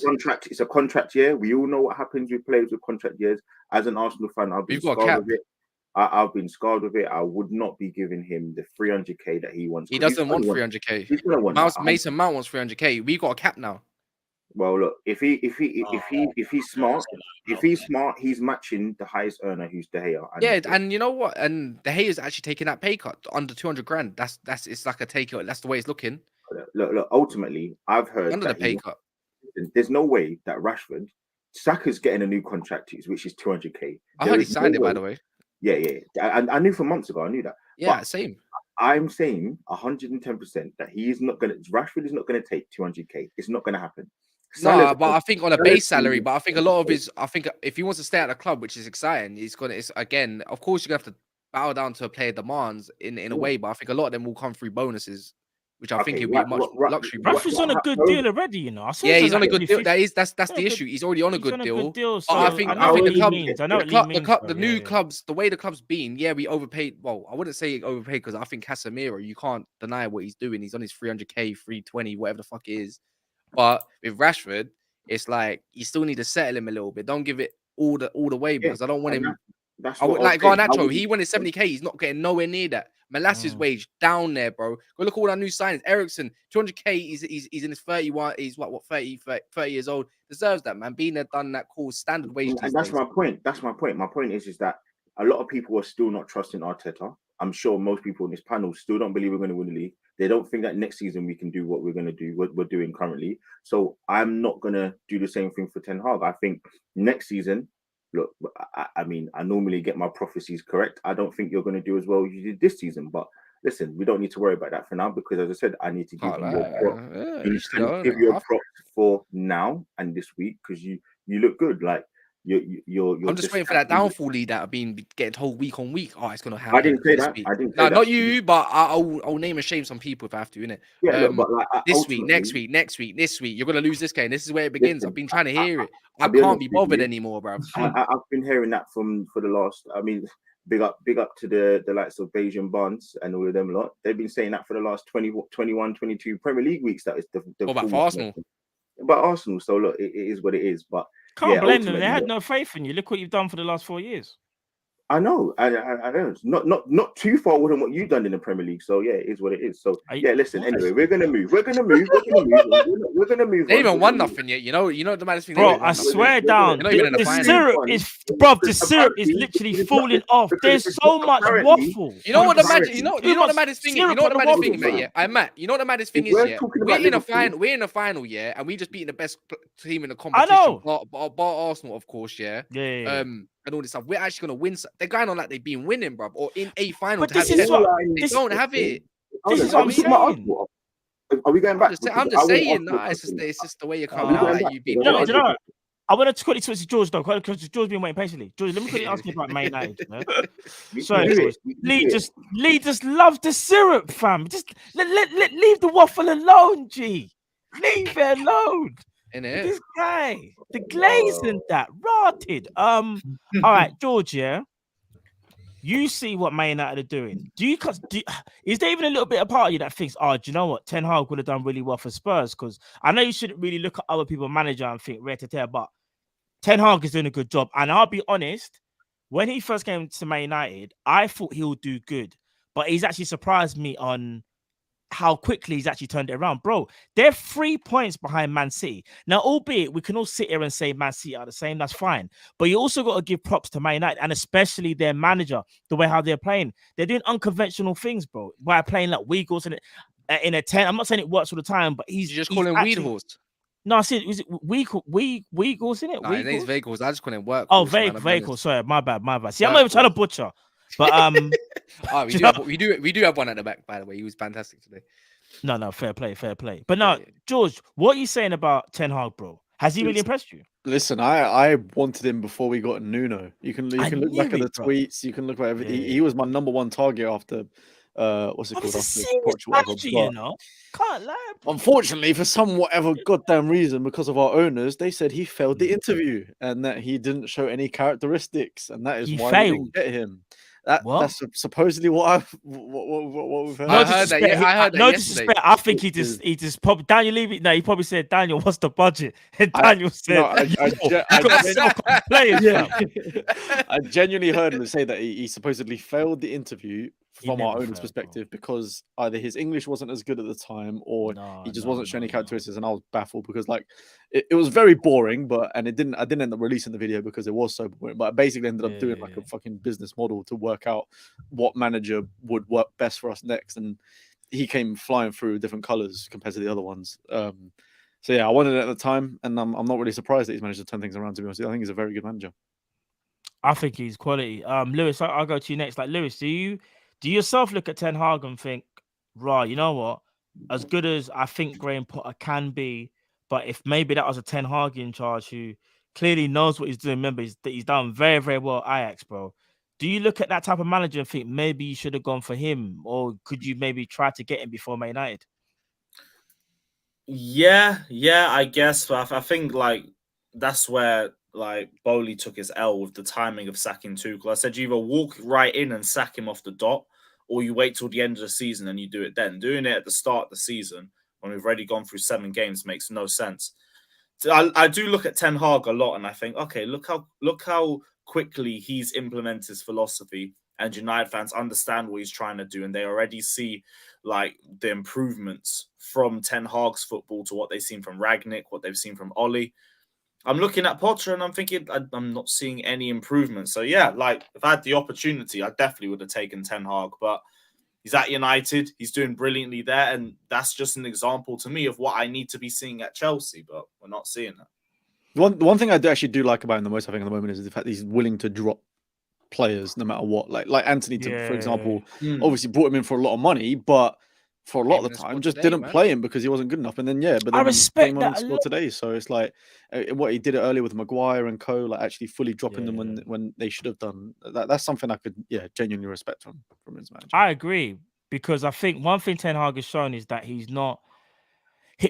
He's got traits of him that say that he's ruthless, but in a good way. So you see Anthony now. Anthony obviously coached him at Ajax, knows exactly what he can do. That's how good he is. But it's like, bro, you ain't been performing. You're gonna have to get dropped. Harry Maguire has always mainly started for Man United, you know, when he joined, but he just said, "Yo, you're not good enough. You have to work hard for your place." And he's rewarding people that are playing better. Like Cass even said as well, look at Wan-Bissaka. Wan-Bissaka at one point was actually basically on the market to be sold.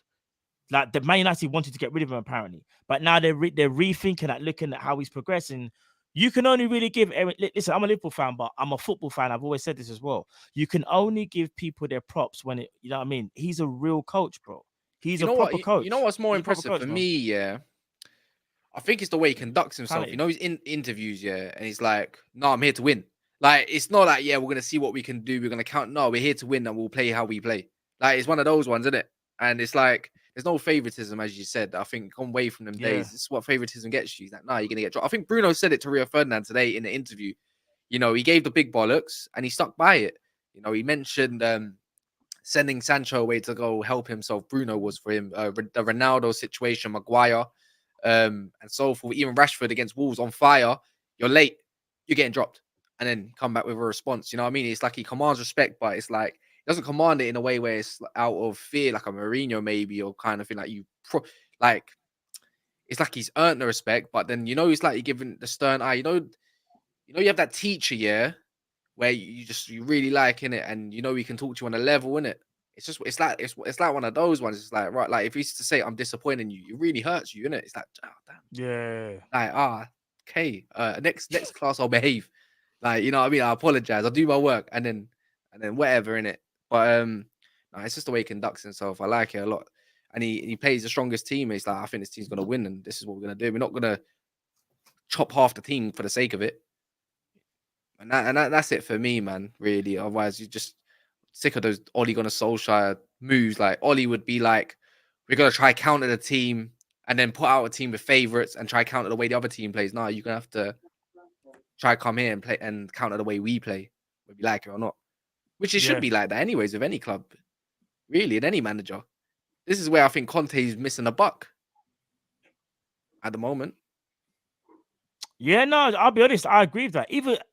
I'll even say Klopp as well. I think Conte and Klopp are world-class managers, but they are making mistakes, both of them, for different reasons, innit? And I think sometimes you look at other managers and you always think to yourself, why can't my manager do that? And again, sometimes with managers, they go through periods of uncertainty. With Liverpool, for us, I clearly see it's a takeover thing.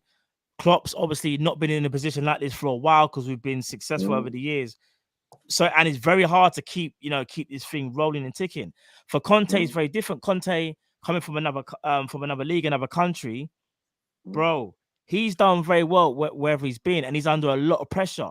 The difference again for Conte is that at Inter Milan, though, he had things to work with. I think he had a bit more freedom in terms of from a financial point. Like, I'm a Liverpool fan, and I can clearly see, even for Spurs to really be serious, bro, just give you man 2 centre backs. Why don't you like Bastoni and flipping and a goalkeeper, and then we're done. Skriniar and a goalkeeper, and already you lot are looking like a completely different team. Because I look at your team and think Dyer and flipping what's the this left is what back? I'm saying, man. That's The what I'm left saying. back is who's the Ben Davies? Well, yeah, Davis. Yeah, Now, bro, what Ben Davies playing big centre back, you know.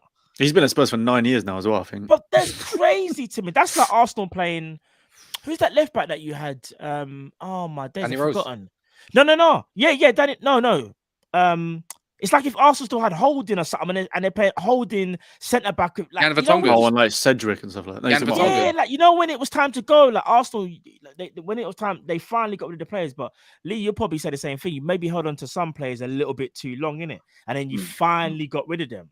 And It's I think that's mad, what but happens. Ben Davies used to be one of the when he came from Swansea, that guy was Ben mint. Davies had a high reputation as well. Mint. Yeah, proper. And then he had an injury and that in messed him all up. seriousness as well, like when I talk about Same Klopp, with Dyer, obviously, actually. as a person, I don't like him, but the issue that he's got as well is his biggest positive is also now his biggest negative. He's too kind of loyal to certain players, and that's what he's faltering.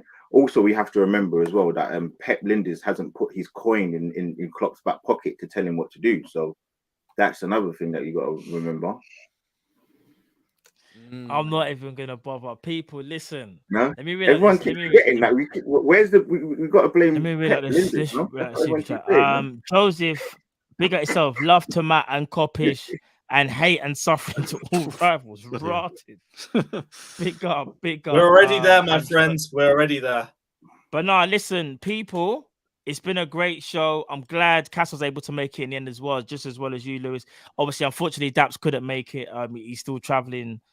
Get back and get well as well, Daps as well. Do you know what I mean? Just get back safely. Lee, thank you again, bro, for joining. George as well. Obviously, without you guys, there's no Prem Panel show. So a massive thank you to you all, people. And yeah, anything you guys want to say before we head out? Anything you guys want to say? Liverpool. I knew Cass was gonna say shit, something. bro. Liverpool Why did I actually say that? crap, fam. How you holding 5 at home? This is Anfield. What load of big bollocks. I've never heard that in my life. Right. Don't worry, my Matt. We're God. shit too. I can't wait to play Liverpool. I want to win like the fuck Chelsea shit. Don't worry, man. We'll turn things around. Don't worry about it. We'll turn things. You see that smug face? Don't worry about it, man. Oh, We'll wait, turn it wait, around. like, We'll turn it If I around, man. talk, they will We'll turn say it that I'm around, a man. bully.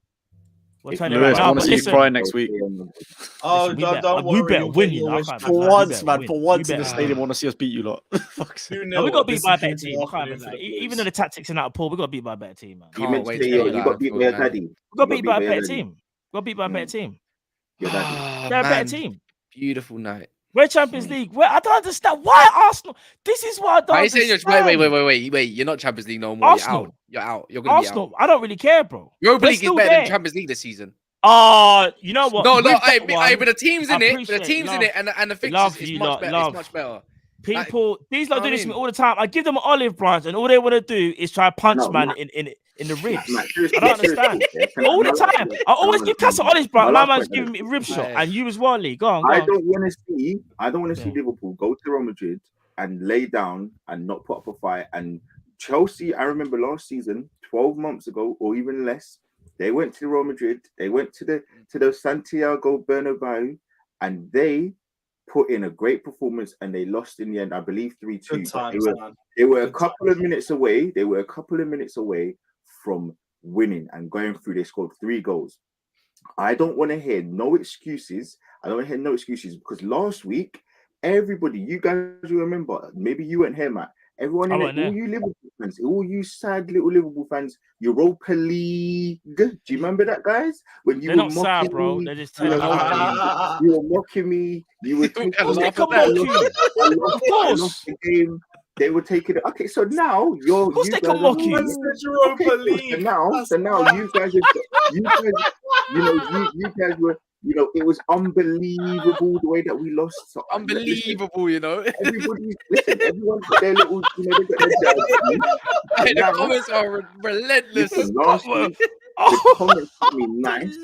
And now, it's been a nice payback. It's been a nice payback, and all of you can hold that big fat L that you took yesterday. But now they got to talk about, you know, the thing that they do for us, for this season, they're gonna have to start doing the pass. Oh, but we smoked you 5 or something last season. But when it comes to this season, when they were doing well, it's like, let's talk about this season. Moving forward, I don't want to hear no. If you go out, okay, cool. You might bow out. Look, you had a poor performance on Wednesday. Fine, you move. I now want to see you go to raise the level. I want to see 19 years, by the way. This I know. Listen, Kingsman, go to bed. You have school tomorrow. You don't even know what you're talking about. It's 19 years. Get your education right. Get your education right. This I know that these kids. What are you doing, man? No, don't battle certain people. Don't battle. You know it's all bad. Don't battle certain people. No. Certain people are so rude. There was some people who I kicked them out. They were gone long gone. Everyone got me last week. An unbelievable Europa League. It's an unfortunate step. All of this stuff. Now, Europa one. It is what it is, man. It is what it is. But go to the Bernabeu and put in a performance. Go and put a performance in that you can be proud of. You can win one. I hear that. Nobody's saying you can't beat them, you know. You don't have to go through. No, that's true. I hear what you're saying. Don't get embarrassed. No, all jokes aside, I hear what you're saying. I don't, bro, of course, like, listen, any team that's in a Champions League tie, Europa tie, you never want to get embarrassed. It happens though, innit? It happens. It's happened to Man United, it's happened to Arsenal, it's happened to everybody at one point. It's just you just don't want to see it happen to you. I just want to say the last time we played Real Madrid, the last time we played Real Madrid at the Bernabeu, we beat them. We actually beat them.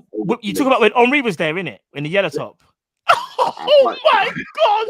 Allow it. School days. Allow it. People, love as always. Big up the panel once again. Smash that like button. Please go and check these content creators out. Because listen, I'm not just saying this, these men are serious on what they do. Respect and love to them all. Do you know what I'm saying? Everyone, have a blessed Thursday. We'll be back tomorrow, obviously. For you Liverpool fans, we're back for the Kop-Ish calling show. And obviously, we got the watch along on Saturday. But yeah, people, enough love and respect. And we'll see you next Thursday. We out, people. Love. Peace.